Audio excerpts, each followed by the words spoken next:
Lump sum में हम debenture issue करते हैं तो उसकी क्या जनरल एंट्री होती है। ठीक है, बेसिक एंट्री हमने क्या की थी, bank account debit to debenture application and allotment. Second entry थी debenture application and allotment to debenture. उसका लिंक भी मैं इसके साथ शेयर कर दूंगी, डिस्क्रिप्शन में डाल दूंगी। ठीक है, देख लेना।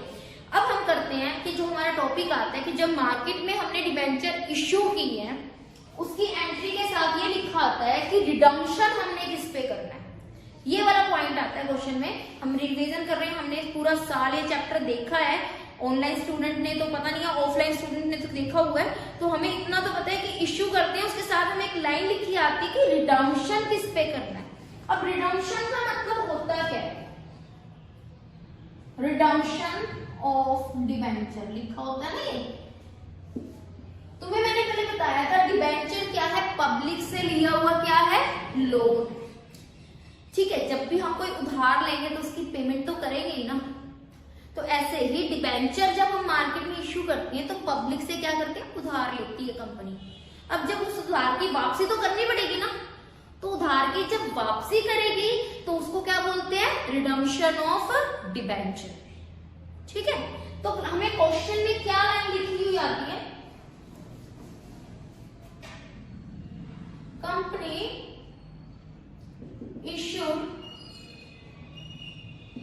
10,000 10% debenture of 100 each issued at 10% premium, redemption at पर, ऐसे कुछ लिखा हुआ। ठीक है, पहली बार जब ऐसा कुछ लिखा आ जाए तो कंफ्यूज नहीं होना। पहले तो तुम्हें जो सिंपल बेसिक एंट्री सिखाई है इश्यू ऑफ डिबेंचर की, बेटा वो पास करना। ठीक है, इश्यू ऑफ डिबेंचर की हम पहले दोनों एंट्री कर लेते हैं। फर्स्ट एंट्री क्या होती है इश्यू ऑफ डिबेंचर की, bank account debit to debenture application. Yes, bank account debit to, ये मैंने बताया था रेट आपको लिखनी है। 10% debenture application and allotment account. Second entry हम क्या करते हैं, 10% debenture application and allotment account debit to 10% debenture. जब भी आती है आपने इश्यू की ये दो बेसिक सी एंट्री करनी है। ठीक है, यहां इसका क्या रूल था, number of debenture multiply by issue price. ठीक है, इसके आगे मैं पहले रूल लिख देती हूँ। ये इसका फॉर्मूला क्या था, number of debenture multiply by face value. एक बार रिकॉल करते हैं, इश्यू प्राइस कौन सी होती है, जिस प्राइस पे डिबेंचर आपने इश्यू किया है। एट पर का मतलब ओरिजिनल प्राइस पे, एट प्रीमियम का मतलब ओरिजिनल प्राइस से ज्यादा, एट डिस्काउंट का मतलब ओरिजिनल प्राइस से कम। ठीक है, तो यहाँ पे हम देखते हैं इश्यू किस पे किया है, 10% प्रीमियम। प्रीमियम का मतलब क्या है, ज्यादा। कितना परसेंट, 10%। ये जो 10% आएगा वो किसका कैलकुलेट करना है, हमेशा फेस वैल्यू। फेस वैल्यू 100 है, 100 का 10% ₹10 एक्स्ट्रा ले रहे हो, मतलब इश्यू के टाइम आपने इश्यू किस पे किया है, 10 रुपए प्रीमियम पे, यानी 10 रुपए ज्यादा। 100 रुपए ओरिजिनल प्राइस है, 10 रुपए एक्स्ट्रा ले रहे हो, तो टोटल प्राइस इश्यू प्राइस कितनी होगी, 110। ओरिजिनल प्राइस 100, उससे ज्यादा कितने लिए, 10, इश्यू प्राइस कितनी बन गई, 110। ठीक है, तो यहाँ पे हम कर लेते हैं, नंबर ऑफ डिबेंचर कितने हैं, 10,000 मल्टीप्लाई बाय इश्यू प्राइस कितनी है, 110। यहाँ पे आ गया हमारा 11 लाख। ठीक है, सेकंड मैंने क्या बताया था, जिससे ये क्रेडिट होगा उसी सेम अमाउंट से क्या होगा, डेबिट। ये क्रेडिट 11 लाख से हुआ है, डेबिट भी किससे होगा बेटा, 11 लाख से। इसका क्या रूल है, number of debenture multiply by face value. Number of debenture 10,000, face value कितनी है, 100, यहाँ कितना आ गया, 10 लाख। ठीक है, अब क्रेडिट साइड 11 लाख है, डेबिट साइड क्या है, 10 लाख। इक्वल करने के लिए क्रेडिट साइड क्या लिखना पड़ेगा, 1 लाख। इसको क्या बोलते हैं, जो क्रेडिट साइड डिफरेंस आता है तो SPR, सिक्योरिटी प्रीमियम रिजर्व। अगर डेबिट साइड डिफरेंस आता है तो क्या बोलते हैं, डिस्काउंट। ये तो शॉर्टकट मेथड से डायरेक्ट करना हो तो SPR कितना है, 10,000 multiply by 10। 10 rupees per debenture था, ठीक है। तो जब भी कभी ऐसा क्वेश्चन पूछते हैं, इश्यू इस पे हुआ है, रिडम्पशन किस पे है, रिडम्पशन वाला आपने नहीं देखना।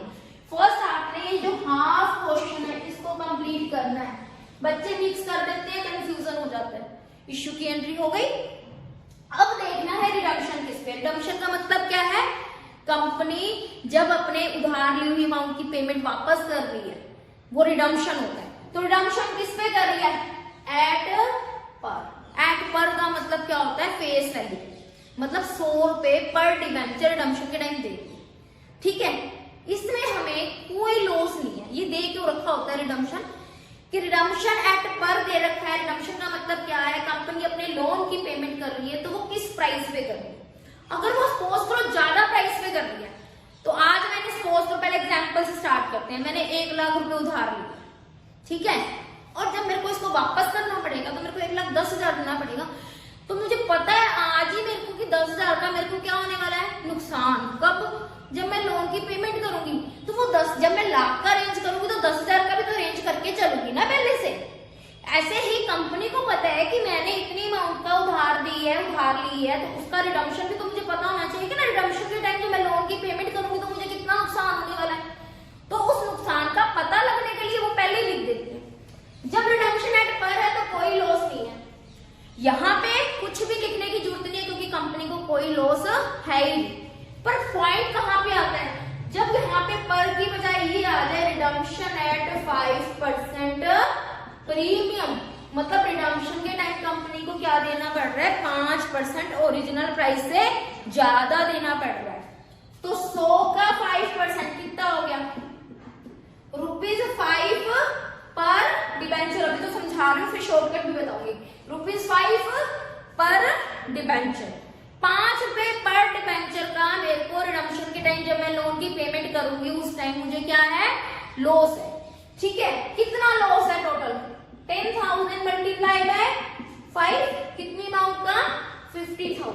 जब मुझे आज ही पता लग गया कि जब मैं लोन की पेमेंट करूंगी, डिबेंचर रिडीम करेंगे तो हमें 50,000 का क्या है, लॉस है। तो इस लॉस को मैंने इस बेसिक एंट्री के साथ शो करना है। जिस दिन इश्यू करूंगी ना, जिस दिन उधार लूंगी, उसी दिन मैं उसको लिख दूंगी कि मेरे को रिडम्पशन के टाइम कितना लॉस होगा। कैसे शो करना है, यहाँ पे डेबिट साइड लिख दो, loss on issue of debenture account debit, और क्रेडिट साइड क्या लिख दो, to premium on redemption of debenture account. Same amount जो लॉस की हमने वहां पे कैलकुलेट की है, कितनी अमाउंट, वो सेम अमाउंट डेबिट साइड लिख दो और सेम अमाउंट की क्रेडिट साइड लिख दो। तो बेसिकली कॉन्सेप्ट क्या है इन शॉर्ट, कि जब आपको डिबेंचर की मार्केट में इश्यू वाली एंट्री आती है, क्वेश्चन में जब इश्यू वाली एंट्री पूछेंगे तो पहले आप इश्यू के साथ साथ यहाँ पे पक्का लास्ट में ये दे रखा होगा रिडम्पशन किस पे। तो तुमने पहले तो रिडम्पशन वाला कॉन्सेप्ट निकाल के सिर्फ बेसिकली इश्यू वाली एंट्री करनी है। इश्यू वाली एंट्री पहली क्या होती है, bank account debit to debenture application and allotment, second debenture application and allotment to debenture. अगर क्रेडिट साइड डिफरेंस आता है तो एसबीआई लिखना, डेबिट साइड आता है तो डिस्काउंट लिखना। इश्यू वाली कंप्लीट करने के बाद तुमने रिडम्पशन पढ़ना है। अगर रिडम्पशन एट पर है फिर तो हमने एंट्री एज इट इज लिख देनी है, बस इश्यू वाली जो एंट्री है बेसिक एंट्री वो लिख के खत्म कर देना, आपने उसमें कुछ ऐड नहीं करना। पर पॉइंट क्या है कि रिडम्पशन किस पे आ जाए, प्रीमियम पे आ जाए।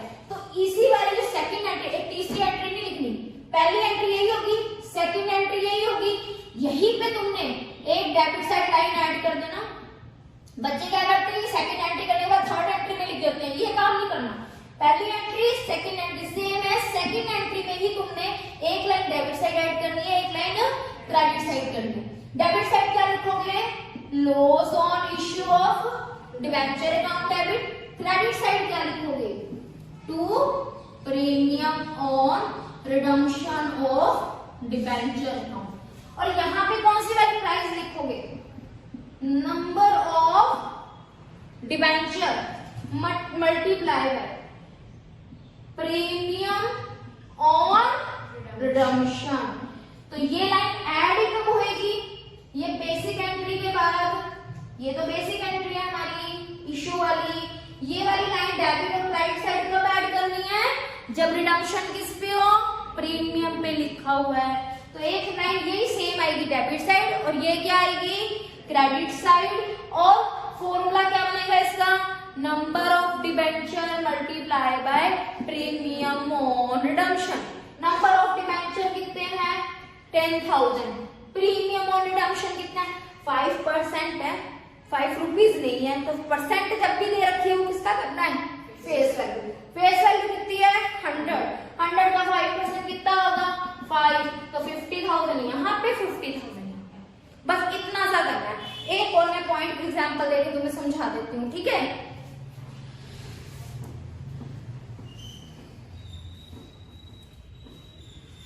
अब यहाँ पे 10,000 किए थे, इधर मैं लिख देती हूँ 20,000, ठीक है। 20,000 10% डिबेंचर ऑफ रुपीज 100 नहीं लेते, 100 से फिर हमें वही लगता है कि 100 ही है। 500 each at 5% discount redemption at par, ठीक है।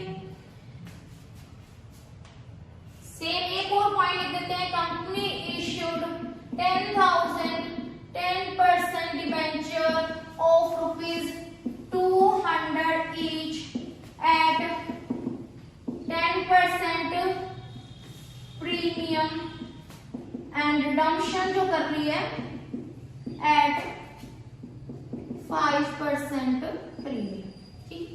ये दो सम है बेटा जी। सबसे पहले आपने किसकी एंट्री करनी है, इश्यू की, तुमने रिडम्पशन नहीं पढ़ना। ये फर्स्ट है, ये सेकंड है। देखो फर्स्ट की मैं पहले इश्यू एंट्री करूंगी, देन सेकंड की करूंगी। पहली एंट्री क्या आएगी, same bank account debit to 10% debenture application and allotment. First case की भी सेकंड केस की भी सेम एंट्री होगी, क्या bank account debit to 10% debenture application and allotment account. बारी बारी बोल रही हूँ, वही सेम एंट्री है। पहली entry bank account debit to debenture application and allotment account. Second entry भी सेम ही है, क्या होती है 10% debenture application and allotment account debit to 10% debenture account. इसकी भी वही सेम होगी, 10% debenture application and allotment account debit to 10% debenture. Bank वाली एंट्री किससे होती है, इश्यू प्राइस से। क्या फॉर्मूला है, number of debenture multiply by issue price. ये क्या होता है, number of debenture multiply by face value. Number of debenture कितने हैं 20,000। पहले केस में इश्यू प्राइस क्या पड़ रही हूँ, company issued 20,000 10% debenture of 500 each. ये क्या है इसकी बताओ, फेस वैल्यू एट 5% डिस्काउंट, मतलब इश्यू किस पे किया है, फेस वैल्यू से 5% कम करके, ठीक है। तो फेस वैल्यू 500 ये 5% है, 5 रुपए नहीं है। परसेंट दे रखा है तो किसका कैलकुलेट करना है, फेस वैल्यू का। तो 500 का 5% कितने रुपीस डिस्काउंट होगा 25 रुपीस। तो 500 ओरिजिनल प्राइस थी, 25 रुपए डिस्काउंट देके कितने में इश्यू किया 475।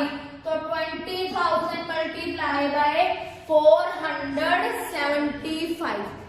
समझ आ गई इश्यू प्राइस। सेकंड में ही देख लो कितने डिबेंचर हैं 10,000 डिबेंचर ऑफ 200 ईच। 200 एक डिबेंचर की ओरिजिनल प्राइस फेस वैल्यू कह लो। किस पे इश्यू किया है 10% प्रीमियम पे, मतलब ओरिजिनल प्राइस से ज्यादा पे।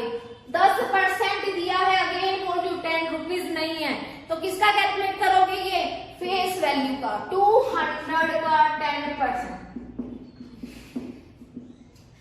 20 रुपीज पर डिबेंचर प्रीमियम का ले रहा है एक्स्ट्रा। तो इश्यू प्राइस कितनी होगी, ओरिजिनल प्राइस कितनी है 200, 20 प्रीमियम लगा के कितना बन गया 220। तो कितनी अमाउंट रिसीव होगी 20,000 मल्टीप्लाई बाय 220। समझ आ गई। फर्स्ट एंट्री हमने किससे करनी है इश्यू प्राइस से। इश्यू प्राइस का मतलब क्या है एट पर है तो सेम, एट प्रीमियम है तो ज्यादा, डिस्काउंट है तो ओरिजिनल प्राइस से कम। This is issue price. Debenture है 475 मल्टीप्लाई करके हमें कितने रिसीव हुए हैं 9,50,000। जितने अमाउंट से ये क्रेडिट हुआ है सेम अमाउंट से क्या होगा बेटा डेबिट। अब यहाँ पे 10% डिबेंचर है, इसका क्या रूल है number of debenture multiply by face value. कितना आ गया 10 लाख। ठीक है। वैसे तो डिस्काउंट पे इश्यू किया, डिस्काउंट क्या होता है डेबिट। अगर रूल के अकॉर्डिंग प्रॉब्लम आती है तो ये क्रेडिट है और ये वाली साइड क्या है डेबिट। क्रेडिट ज्यादा है डेबिट कम है, तो जो डिफरेंस आएगा वो डेबिट साइड क्या करके लिखेंगे discount on issue of debenture account debit. Amount कितने का डिफरेंस है 50,000। ठीक है। अब इस वाले सम पे आ जाते हैं हम। पहली एंट्री क्या थी bank account debit to 10% debenture application allotment 20,000 multiply by 220 44 lakh. अब अगेन जिस अमाउंट से क्रेडिट हुई है सेम अमाउंट से क्या होगी डेबिट। ये इसका फॉर्मूला क्या है number of debenture multiply by face value. अब ये साइड ज्यादा है ये कम है, डिफरेंस किस साइड आएगा क्रेडिट साइड। अगर डायरेक्ट पता है तो उन्हें इशू प्रीमियम पे किया है, प्रीमियम क्या करते हैं हम क्रेडिट। जिस मर्जी रूल से कर लो, शॉर्टकट से करना है शॉर्टकट से कर लो, रूल से करना है रूल से कर लो। तो इश्यू की एंट्री वही same bank to debenture application and allotment. First entry issue price से करनी है। Second entry debenture application and allotment to debenture, वो बेसिक एंट्री है। ठीक है। उसके बाद डिफरेंस डेबिट साइड आता है तो डिस्काउंट लिख दो, क्रेडिट साइड आता है तो एसपी। फर्स्ट हमने एक टॉपिक खत्म कर लिया इश्यू वाला। अब देखना है रिडम्पशन किस पे है। पहले में रिडम्पशन किस पे है एट पर। दिमाग लगाने की जरूरत नहीं है, एज इट इज खत्म। मतलब हमारा फर्स्ट जो है वो कंप्लीट हो गया, उसमें कुछ भी एक्स्ट्रा ऐड करने की जरूरत नहीं। जब रिडम्पशन आ जाए प्रीमियम पे, किस पे आ जाए प्रीमियम पे, तो सेकंड वाली एंट्री के साथ। ये नहीं कि तुम एक एक्स्ट्रा एंट्री लिख दो, नहीं। जो सेकंड वाली एंट्री है ना सेकंड केस में क्या लिखा है रिडम्पशन एट प्रीमियम। तो हमने जो सेकंड वाली एंट्री है डेबिट साइड क्या टर्म यूज करनी है loss on issue of debenture account debit. Credit side क्या टर्म यूज करनी है to premium on redemption of debenture account. ठीक है। ये वाली टर्म एक डेबिट साइड और एक क्रेडिट साइड कब करनी है जब रिडम्पशन किस पे हो प्रीमियम। क्या फॉर्मूला है इसका number of debenture multiply by premium on redemption. ठीक है। नंबर ऑफ डिबेंचर कितने हैं 20,000। प्रीमियम ऑन रिडम्पशन कभी भी परसेंट से मल्टीप्लाई नहीं करना, ये परसेंट है। इसको पहले क्या करना है अमाउंट में कन्वर्ट करना है। अमाउंट में कन्वर्ट कैसे होगी परसेंटेज फेस वैल्यू से मल्टीप्लाई करके। फेस वैल्यू कितनी है 200। 200 का 5% कितना हो गया रुपीज 10। 20,000 इंटू 10 कितना बन गया 2 lakh. Same debit side 2 lakh same credit side. Is it clear? समझ आ गया बेटा? ठीक है। तो पहले जब तुमसे क्वेश्चन पूछते हैं तो पहले तुमने इश्यू की एंट्री करनी है बेटा, रिडम्पशन बीच में मिक्स नहीं करना। पहले इश्यू वाला कंसेप्ट कर लो, इश्यू एट पर है, प्रीमियम है, डिस्काउंट है, बेसिकली वही सेम दो एंट्री। ठीक है। रिडम्पशन एट पर है तो उसमें दो एंट्री में कुछ ऐड करने की जरूरत नहीं है, खत्म हो गया सब। रिडम्पशन एट प्रीमियम आ जाए तो एक लाइन क्या करनी है हमने डेबिट साइड और एक लाइन हमने किस साइड ऐड करनी है क्रेडिट साइड। डेबिट साइड क्या लिखना है लॉस ऑन क्रेडिट साइड। अब हमने दो सम किए इश्यू के तो चलो हमने कर ली, इसमें रिडम्पशन एट पर था तो मैंने यहाँ डेबिट और क्रेडिट साइड कुछ भी ऐड नहीं किया। यहाँ रिडम्पशन प्रीमियम पे था तो एक लाइन डेबिट साइड कर दी, एक लाइन क्रेडिट साइड ऐड कर दी। अब अगर यही वाला पॉइंट रिडम्पशन एट यहाँ पे होता 5% प्रीमियम और इधर क्या होता पर, इधर पर है तो ये मेरे को ऐड करने की जरूरत नहीं थी। यहाँ पे मेरा यहाँ पे ये सम क्या हो जाता कंप्लीट। इस पे रिडम्पशन एंड प्रीमियम दे रखा है तो इस वाले केस में मैं यहाँ क्या ऐड करती debit side loss on issue of debenture account debit, credit side क्या ऐड करती to premium on redemption of debenture account. Formula क्या है इसका number of debenture multiply by premium on redemption. Redemption के टाइम प्रीमियम कितना है 5% rate है ना। पहले क्या करना है हमने अमाउंट निकालनी है 5% किसका करना है फेस वैल्यू का।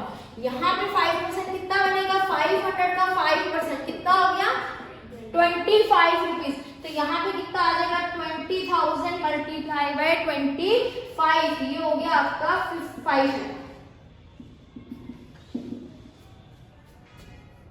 ठीक है जी ये ऐसे करना है।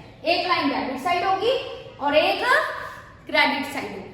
ठीक है तो पहले इश्यू का कॉन्सेप्ट कर रहे हैं, कभी भी रिडम्पशन बीच में नहीं करना, लास्ट में चेक करना है रिडम्पशन एट पर है। जैसे रिडम्पशन इस वाले में पर था तो मैंने एज इट इज कर दिया, रिडम्पशन एट प्रीमियम है तभी हमने एक लाइन डेबिट साइड और एक credit side same second entry में करनी है, एक न्यू एंट्री पास नहीं करनी। अब तुम्हारी बुक में ना कहीं कहीं बता देती हूँ लॉस, जब लॉस और डिस्काउंट दोनों आ जाती है ना तो डिस्काउंट की अमाउंट लॉस में मर्ज की हुई है।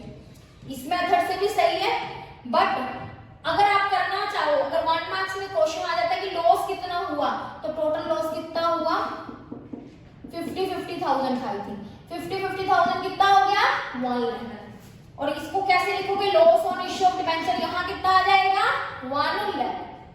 ठीक है फिर डिस्काउंट हम यूज नहीं करेंगे बट ये अगर तुम्हें अच्छे से समझ आया है तो अटेम्प्ट करना, अदरवाइज अटेम्प्ट नहीं करना, तुम ऐसे ही करके आओगे। तो आपका रिडम्पशन एट पर है तो कुछ न्यू ऐड नहीं करना, रिडम्पशन एट प्रीमियम है तो सेकंड एंट्री में एक line debit side loss on issue of debenture, एक credit side to premium on redemption of debenture, number of debenture multiply by premium on redemption. Is it clear? Okay.